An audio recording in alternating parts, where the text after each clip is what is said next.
what do I need to know prior to hiring a virtual assistant? Prior to hiring a virtual assistant, consider the following factors. Number one, job responsibilities. Clearly define the tasks you want your virtual assistant to handle. Number two, skills and experience.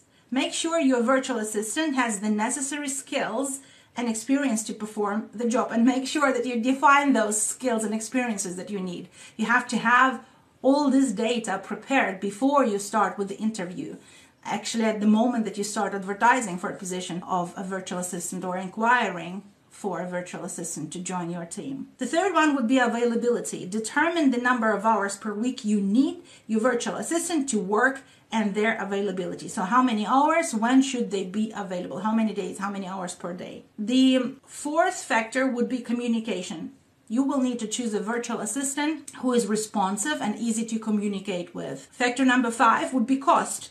Determine a budget for the virtual assistant and compare rates from different providers. Factor number 6, contract terms. Clearly define the terms of your agreement, including payment terms, work schedule, and expected outcomes. Factor number 7 is trust. Make sure you trust your virtual assistant to handle sensitive information and make decisions on your behalf. Factor number 8, standard operational procedures. Make sure you have a standard operational procedure in place for every process that you outsource. And factor number 9 are KPIs. Define key performance indicators on which the performance of the virtual assistant will be measured. By considering these factors, you can ensure a successful working relationship with your virtual assistant. Now, someone may ask, but where do I get all this data? How do I know what skills do they have to have? How do I know how much time do I need?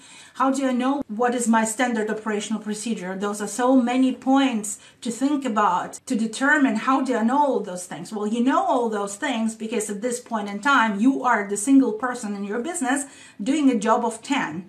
And you are the one person who at this point in time is executing this work that you want to outsource to your virtual assistant. So you start writing a standard operational procedure based on what do. You start recording time, the amount of time that you need to accomplish this task. You list the skills that you possess to be able to do this task. Based on your personal experience, do you answer all these questions and then submit the necessary information to the companies where you hire your VA from. And then, as I've mentioned before, interview several VAs, test several VAs, and then pick one that is great for this process on hand that you are outsourcing. Different VAs specialize in different things. Different VAs are great at different processes. It is very possible that a VA that is very good at the process A will be unable to do a process B for you. I would define the standard operational procedures and outsource one process at a time,